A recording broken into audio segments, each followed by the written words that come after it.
mesdames et messieurs, à cette séance ordinaire du 13 mars, alors vous notez, tout comme nous, 3 conseillers et conseillères absentes aujourd'hui. Donc, Mme Gina Lheureux, M. Guy Racine et M. Richard Foster. Donc, des absences qui ont été motivées. Et nous allons siéger en présence de la greffière adjointe, Mme Lison Huard. Donc, bienvenue. Le projet d'ordre du jour pour débuter, donc au point 3, ce sera l'adoption du dernier procès-verbal. C'est celui de la séance ordinaire du 13 février. Au point 4, dans mes messages, à 4.1, il sera question du carte des naissances. À 4.2, M. Michel Savard honoré. À 4.3, le mois de mars, qui est le mois national de sensibilisation à l'épilepsie. Et à 4.4, la salle de spectacle Haute-Côte-Nord. Au point 5, en urbanisme et mise en valeur du milieu. À 5.1, le rapport des permis de rénovation et de construction. Et à 5.2, une dérogation mineure. Au point 6, en sécurité publique, nous verrons à 6.1 le rapport qui était prévu pour le conseiller, M. Richard Foster, que je vais faire en son absence.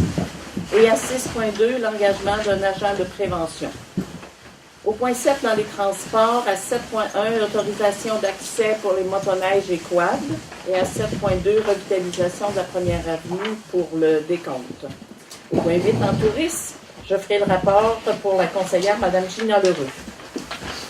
Au point 9, en hygiène du milieu, le rapport de la conseillère Mme Nadine Gagné.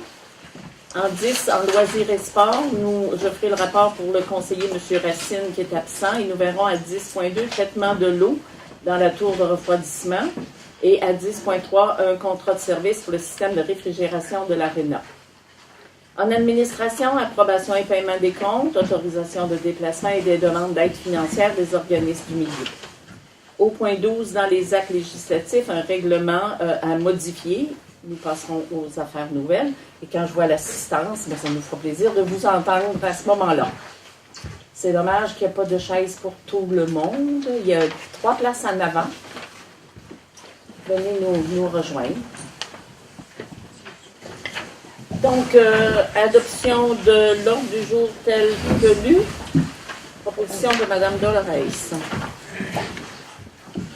Ce n'est pas à l'ordre du jour, ça m'est arrivé aujourd'hui. Et pour ceux qui ont peut-être passé vis-à-vis du comptoir dans la porte d'entrée, il y a une pétition sur le comptoir que je vous invite vraiment à signer. Elle a circulé, elle va être dans les commerces, elle est sur le web. C'est une pétition concernant l'achèvement de la route 138 et la construction d'un pont sur le Saguenay afin de relier la Côte-Nord à Charlevoix. Alors, il faut vraiment qu'elle soit signée sur le formulaire de l'Assemblée nationale. Donc, vous savez, il y a un groupe de coalition qui fait circuler cette pétition pour l'avancement de ces 2 dossiers importants pour l'ensemble de la région. Alors, je vous invite à la sortie tantôt, si vous le souhaitez, d'apposer vos signatures. Ce n'est pas à l'ordre du jour parce que je l'ai reçu cet après-midi. Voilà. Donc, on y va. Le procès-verbal, qui est celui du 13 février. Alors, le procès-verbal a été déposé auprès des conseillers et conseillères, s'en ont pris connaissance, afin d'être dispensés d'en faire la lecture intégrale. Pour adoption, mesdames et messieurs, Mme Gagné. À 4.1 pour le parc des naissances. Alors, on fait appel à l'ensemble de la population, les parents, pour nous communiquer les naissances des enfants. Nous ne pouvons pas avoir le nom des naissances par les établissements de santé. Question d'accès à l'information. Alors, même pour 2017, on pense qu'il nous en manque des noms. Alors, si vous souhaitez vraiment que le nom soit apposé sur la plaque dans le parc, il faut absolument nous communiquer. Alors, vous appelez tout simplement à la ville. Et on va essayer de voir pour 2018. C'est dommage qu'on ne veut pas en manquer. On veut vraiment que les enfants soient soulignés, mais il faut trouver un moyen de nous les communiquer. Dans les premières années, le CLSC nous les faisait connaître, mais là, par confidentialité, on ne peut plus avoir accès. À 4.2, M. Michel Savard. Alors, le Conseil veut féliciter M. Michel Savard Il est devenu l'un des 3 lauréats du prix cadre scolaire émérite qui a été décerné par l'Association québécoise des cadres scolaires, une cérémonie qui a eu lieu le 8 février dernier, qui visait à souligner les réalisations, les grandes réalisations des gestionnaires dans l'excellence des services. Et pour Michel, bien, on connaît sa très grande implication dans notre milieu, que ce soit en formation professionnelle de foresterie ou dans le domaine minier, et d'autres initiatives, garderies scolaires pour ramener les jeunes parents aussi à la scolarisation. Et il a été évidemment de toutes les étapes du grand projet de rénovation du pavillon de foresterie. Alors, félicitations et merci à M. Savard. Je pense que c'est un honneur et qui était bien mérité. Le mois de mars est le mois national de sensibilisation à l'épilepsie. Alors, on nous demande de proclamer ce mois de mars avec l'Association Épilepsie Côte-Nord, qui est un organisme à but non lucratif pour aider à démystifier l'épilepsie pour les personnes atteintes et leurs familles. La salle de spectacle, bien écoutez, vous nous avez vu ou nous avez entendu avec d'énorme bonheur d'accueillir l'engagement financier du gouvernement du Québec dans ce projet, donc réalisation au cours des prochains mois. Ce que je veux rappeler dans ce dossier-là, l'implication financière de la Ville est toujours celle de 200 000 qui était prévue donc il y a déjà quelques années, donc qui va s'activer au cours de l'entente. C'est certain que beaucoup de personnes ont mis l'épaule à la roue sur ce projet-là au cours des 18 années de travail, mais je veux aujourd'hui souligner particulièrement les bénévoles du comité de spectacle qui se sont succédés au dossier, mais ce sont des gens dédiés, dévoués bénévolement à la culture et au comité de spectacle. Et pour nous, ici au Conseil, évidemment que Mme Joanne Gagnon, qui était l'ex-conseillère, nous en a parlé presque à toutes les assemblées. Alors, félicitations de leur persévérance, de même qu'à M. Laurent Thibault, l'actuel président du comité de spectacle. Voilà, au point 5 maintenant, en urbanisme et mise en valeur du milieu, je vais donner la parole à Mme Huard à 5.1 pour le rapport des permis de rénovation et de construction. Oui, en rénovation et amélioration, pour janvier-février 2017, on avait 6 permis pour 144 500. Cette année, janvier-février, 3 permis pour 127 000. C'est un dépôt, merci. Dérogation mineure à 5.2. Alors, peut-être que vous avez vu l'avis public.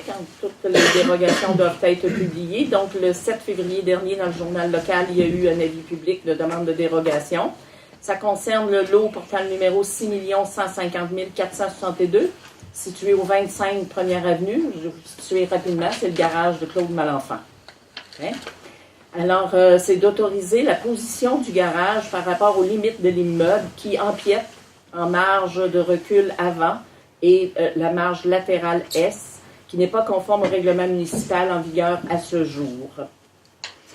Alors, on l'a publié, personne ne s'est opposé. Le comité consultatif d'urbanisme, dont M. Desbiens siège pour le conseil, nous fait la recommandation d'accepter cette dérogation mineure. Alors, il est résolu de l'accepter tel que présenté, portant le numéro DM 2018-01, avec la succession Claude Malenfant. Je propose. M. Desbiens. À 6.1, en sécurité publique, alors un message concernant la prévention des incendies que Mme Dufour, la technicienne, transmet à la population. Le programme de vérification des avertisseurs de fumée. Alors, le service de sécurité de la Ville va entreprendre de mars à novembre prochain, à nouveau, son programme de vérification des avertisseurs de fumée, une deuxième année. C'est l'ensemble des résidences de Colombier, Forestville, Portneuf, Longue-Rive, les Escoumins et Essipit qui vont être visitées. Toutes les résidences doivent être visitées sur une période de 5 ans, conformément au schéma de couverture de risque en incendie de la MRC. Alors, l'agent de prévention du service a comme mandat de vérifier la présence des détecteurs, des avertisseurs, mais aussi le bon fonctionnement, par les piles, bien sûr, et a le mandat aussi de regarder tout autre élément de sécurité dans les maisons, donc les installations électriques, s'il y a des produits inflammables, s'il y a des foyers au propane, etc. Alors, le but de ce programme est de sensibiliser à l'importance d'avoir un avertisseur de fumée fonctionnel et toute autre installation conforme. Et à 6.2, donc pour donner suite à ces activités sur une période des prochains mois, l'engagement, donc, sur recommandation de M. Martin Bouchard, qui est le directeur du service des incendies, l'embauche de M. Francis Pinard, qui est le même agent que l'année dernière, donc à titre d'agent de prévention pour les visites résidentielles, pour une période de 35 semaines qui va débuter le 18 mars, avec un horaire de travail du mardi au samedi, pour permettre donc de faire aussi des visites quand les gens sont absents du lundi au vendredi, donc 35 heures par semaine. Il doit porter les vêtements et le véhicule identifié au nom de la ville. C'est très important quand vous le recevez à la maison que vous puissiez l'identifier au salaire de 18,95 $. Résolution. Je dis bien. Au point 7, en transport, alors on a un problème d'accès c'est les motoneigistes qui ont fait une demande particulière à la ville, mais nous, on considère autant les motoneiges que le quad. Alors, pour donner un accès davantage à l'entrée ouest de la ville, donc Tim Hortons, Dépanneur, Camille Motosport, il y avait un problème de circulation dans les rues du parc. Alors, nous allons faire une autorisation spéciale aux véhicules hors route, donc motoneige et quad, qui proviennent de la piste fédérée de la rue Véro pour accéder à la route 138. Donc, il y a un trajet particulier, bien affiché, avec un trajet obligatoire, donc qui va être installé. Donc, c'est le trajet qu'on a trouvé qui impactait le moins les résidences en termes de sécurité et en termes de tranquillité. Alors, en fait, il s'amène là, le long de M. Chamberlain, sur les terrains aussi de M. Arthur Tremblay. Et pour traverser la route 138, bien ça, c'est l'autorisation du MTQ. Alors, pour nous, donc, pour que ça se fasse en sécurité et en respectant la tranquillité des résidents, donc résolution pour leur donner cette possibilité de circuler. Madame Nadine Gagne. À 7.2, en revitalisation de la première avenue, c'est une résolution pour approuver le décompte progressif numéro 2 au montant de 290 537,23 $, plus les taxes, dans le cadre du projet de revitalisation de la première avenue et de ratifier le paiement effectué aux excavations Albertus Savard Incorporé en date du 26 février. Madame Simard. En tourisme, au point 8, le rapport donc, que Mme Leroux aurait voulu vous livrer. Alors, la borne de recharge électrique au bureau d'accueil touristique est maintenant installée et fonctionnelle. Voilà. Bien sûr, il nous reste le terrassement. Ce n'est pas tout à fait pour les prochaines semaines. On va attendre un peu. Et M. Pigeon, notre agent de développement, a déposé le dossier de la ville de Forestville dans le cadre des prix Inspiration du prochain congrès des villages relais pour le tournage qui a été fait sur la vérité sur l'affaire Harry Québert. On se rappellera que l'année dernière, la ville avait été en deuxième position pour le projet d'aménagement de la baie verte et on espère cette année être le prix Inspiration coup de cœur des villages relais pour ce tournage hollywoodien. Au point 9 maintenant, en hygiène du milieu, donc ça va changer le ton. Je donne la parole à Mme Gagné. Merci. Gestion des matières résiduelles. Message de la MRC Haute-Côte-Nord. Afin d'assurer un service efficace et sécuritaire de la collecte des matières résiduelles, la vigilance de tout et le respect des règles suivantes sont essentiels. Premièrement, déneiger et rendre accessible le bac ou le conteneur lors de la journée des collectes. Laissez 1 mètre autour de chaque bac roulant et orientez les roues vers la maison. Assurez-vous de bien défaire toutes vos boîtes de carton pour la collecte des matières recyclables. Gardez le couvert de votre bac fermé en tout temps. Si celui-ci est brisé, communiquez avec nous afin de procéder à la réparation. Déposez votre bac roulant en bordure de la rue la veille de la journée de collecte. Les commerces utilisant des bacs roulants de type résidentiel 360L doivent également déplacer leur bac en bordure de la route. Respectez l'horaire de collecte indiqué sur le calendrier 2018 qui vous a été acheminé par la poste. Le calendrier est également disponible en version électronique sur le site web de la MRC et de certaines municipalités. Ne jamais déposer de matériaux de construction dans les bacs et conteneurs. Utilisez les services d'éco-centre de Portneuf-sur-Mer selon l'horaire en vigueur. Il est important de respecter toutes ces consignes afin d'éviter que votre bac reste sans plein. Pour toute question ou commentaire, n'hésitez pas à consulter le www.mrchm.qc.ca ou contacter la ligne InfoCollect au 418-514-8254 ou sans frais au 1-866-228-0223, poste 23. Merci, Mme Gagné. En loisirs et sport, maintenant. Alors, la salle d'entraînement, ça va vraiment très, très, très bien. On a un fort achalandage, autant de jour que de soir.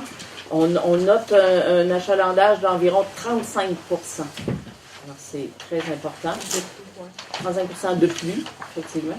2 choses qui nous apparaissent être assez faire la différence.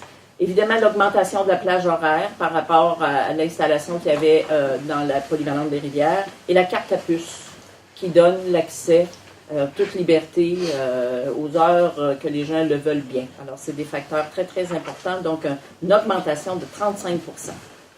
La patinoire extérieure aussi, celle-là, elle a été vraiment un franc succès. On a noté de 80 à 100 personnes par semaine en achalandage. Au total, 1045 présences. Qui ne sont pas 1045 personnes, vous comprenez, mais 1045 présences, ce qui est quand même très, très, très important. Donc, ça nous incite à refaire l'expérience. La relâche scolaire aussi, je pense que la publicité a été très bonne.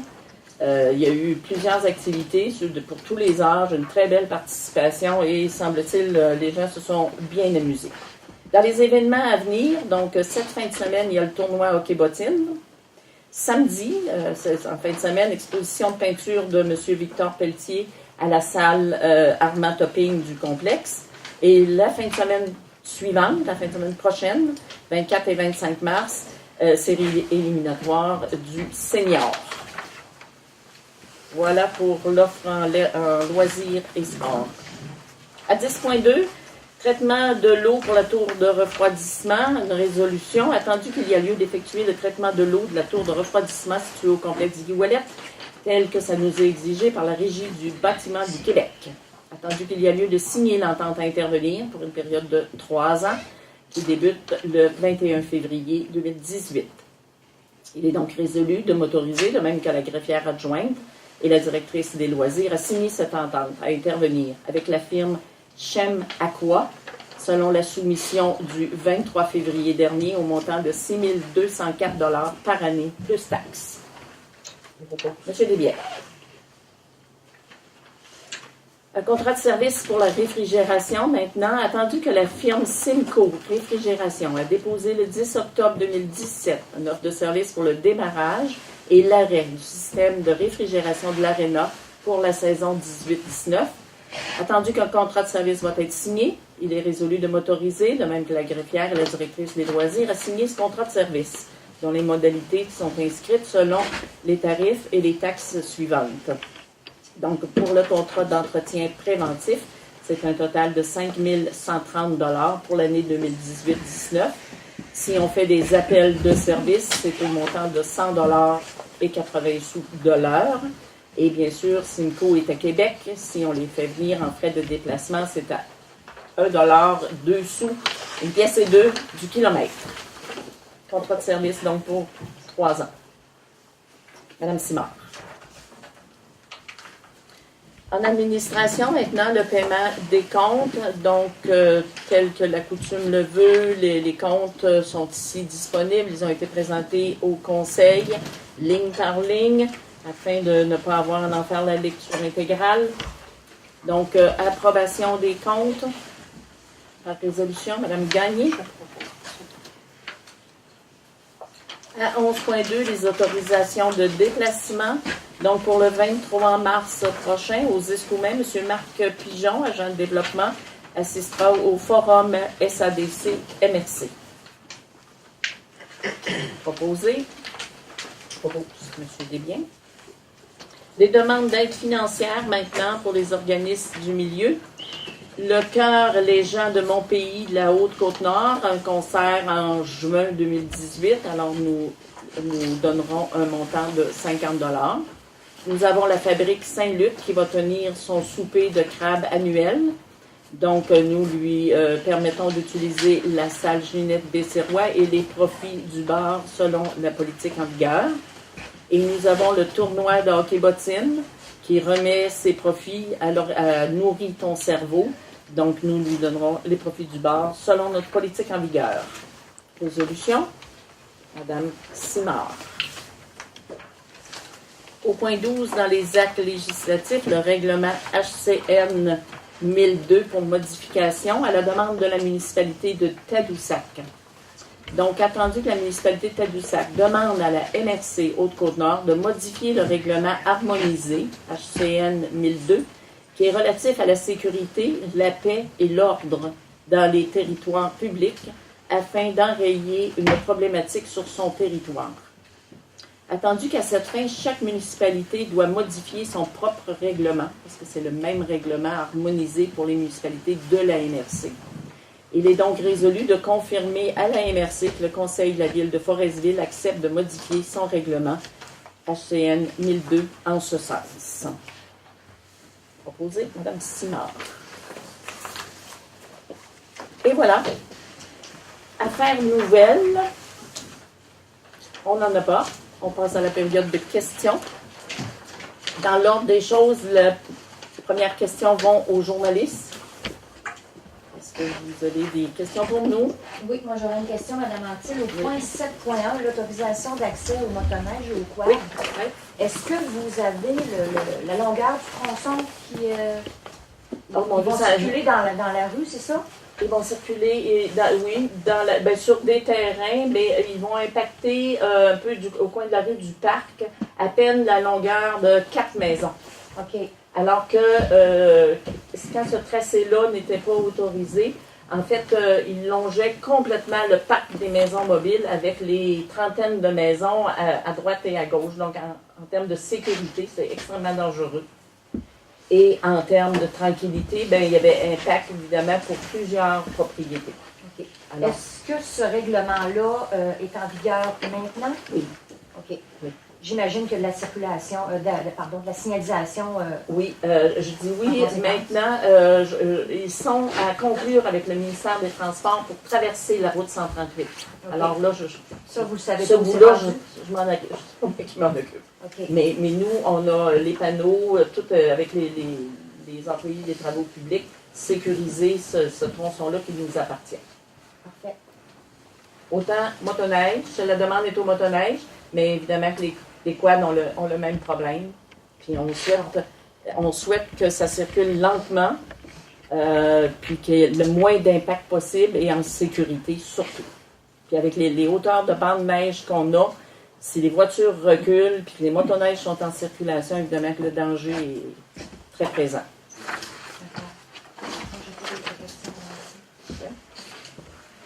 Question? Ça va? J'imagine qu'il doit y avoir un porte-parole de ces nombreux visiteurs. Il y en a des plus petits. Bonjour les petits. Ça me fait plaisir de vous avoir avec nous. Vous allez voir ce que c'est une assemblée du conseil. Je n'avais pas eu, j'imagine, à le vivre très, très souvent. Bonjour, Annie Forêt. Je suis présidente du club de soccer mineur de Forestville. Chers élus, nous sommes 13 jeunes du club de soccer de Forestville ici ce soir, représentant les 100 membres de 5 à 15 ans qui sont l'avenir de votre communauté. Notre présence à cette rencontre a pour but de vous démontrer la nécessité de réaliser le projet de réfection complète de la surface de jeu du terrain de soccer. En tant qu'organisme fédéré et devant répondre à des normes, notre souci premier est la sécurité de nos membres dans le cadre de la pratique du soccer. Comme vous le savez, l'état actuel de la surface de jeu, qui a été construite en 1972, s'est beaucoup dégradé dans les 2 dernières années. Elle a besoin d'une réfection le plus tôt possible afin d'assurer la pleine sécurité des joueurs. De plus, les chiffres le prouvent, partout au Québec, de même qu'en Haute-Côte-Nord, le soccer est une activité très populaire chez les jeunes. Vous savez qu'il est difficile d'attirer de nouvelles familles en Haute-Côte-Nord. Nous pensons qu'offrir des infrastructures de qualité favorise l'attrait de jeunes familles provenant de l'extérieur de la région. Nous demandons donc à vous, élus de la ville de Forestville, de même qu'aux élus de la commission scolaire de l'Estuaire, de vous asseoir rapidement pour trouver des solutions viables à court terme afin de maintenir cette infrastructure essentielle et de maintenir la pratique du soccer à Forestville. Le club de soccer profite de l'occasion pour réitérer sa pleine collaboration dans ce dossier prioritaire. Merci de votre écoute. Merci.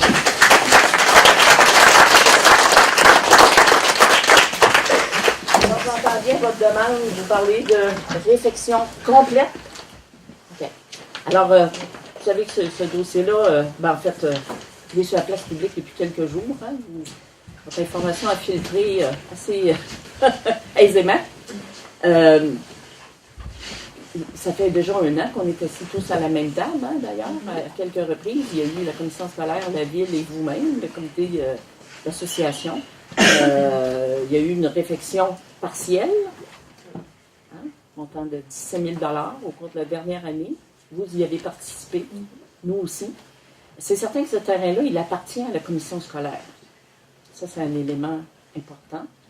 C'est sûr que toutes les installations scolaires, en dehors des heures scolaires, sous protocole avec la ville, on peut en faire l'utilisation.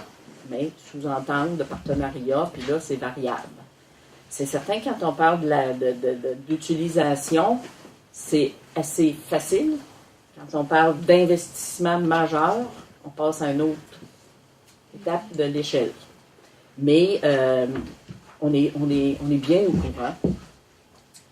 On est bien informé, je pense, de premier plan avec la commission scolaire. Et oui, je dirais pas on va s'asseoir avec eux, mais on va rester assis avec eux, puisque nous sommes déjà avec eux pour trouver des solutions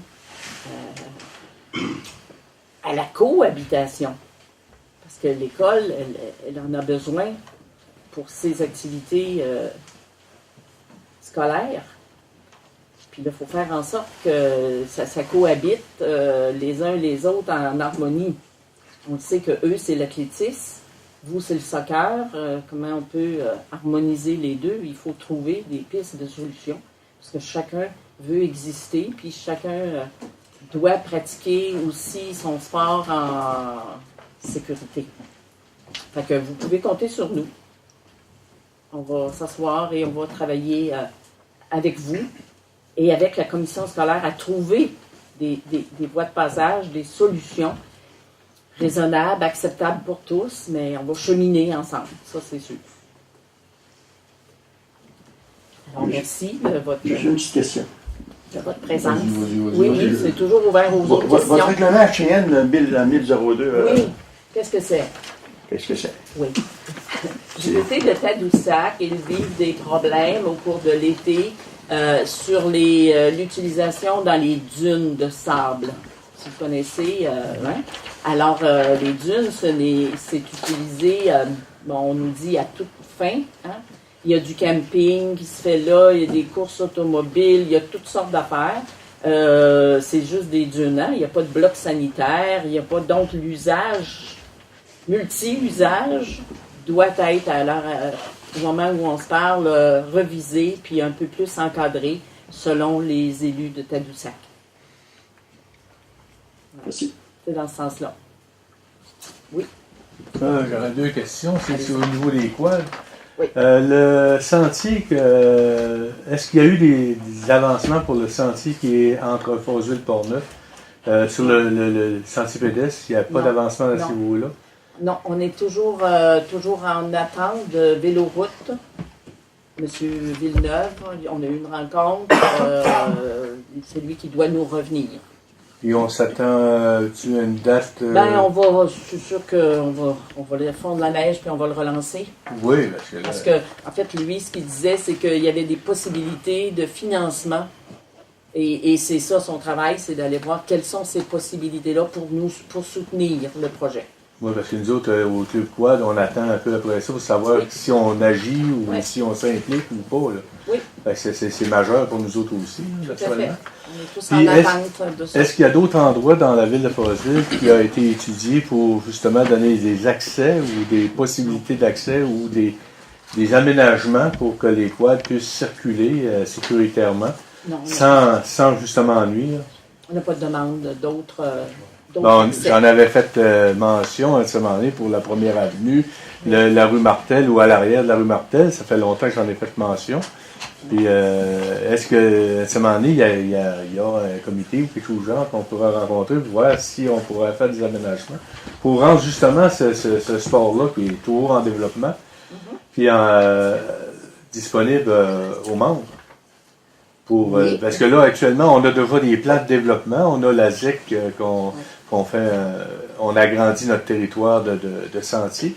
Puis on voudrait avoir des accès, comme la ville de Portneuf, ville de Forestville, etc., pour avoir un meilleur accès pour les membres. Est-ce qu'il y a une Il possibilité? y a toujours possibilité de regarder quels sont les besoins. L'objectif, on a le même. Trouver des tronçons sécuritaires qui impactent le moins possible les résidents qui ont droit à leur tranquillité. Absolument. Hein? Faire en sorte que ça circule modérément et à des endroits que c'est permis. Ben, Alors, c'est justement, il faut faire la l'étude première- ensemble pour ça. Il faut tout mettre ça ensemble. La première avenue, c'est sûr que les aménagements, la revitalisation de la première avenue, qui vont se terminer au début du mois de juin prochain, mais c'est certain qu'on n'ira pas détruire ce qui nous a coûté bien cher à construire. Puis les terrains qui sont juxtaposés à ces installations-là, c'est des terrains privés aussi. Hein? Alors, Ben, ça, on a des demandes. Si les propriétaires acceptent le laisser passer, ben, il faut faire les demandes Oui. pareil. Mais c'est justement parce que là, actuellement, il n'y a rien de fait à ce niveau-là, parce qu'on attend un développement un peu oui, de la municipalité, savoir si c'est dans l'intérêt de tout le monde. c'est dans l'intérêt commun. Vous êtes le bienvenu. Vous avez eu accès, quand il a été question de sortir du bateau, longer Oui. la route maritime. On l'apprécie. Ça a été fait et vous avez en retour fait du nettoyage, etc. Donc, portes sont ouvertes. Merci beaucoup. D'autres questions, mesdames et messieurs? Ça va? Ceci met fin donc à la rencontre d'aujourd'hui. Levée de la séance, proposition? Monsieur Desbiens. Merci C'est bon. beaucoup, mesdames et messieurs. Nos assemblées sont toujours le deuxième mardi du mois à 19h30. Ça nous fait toujours plaisir d'avoir des gens à qui parler. Vous êtes les bienvenus.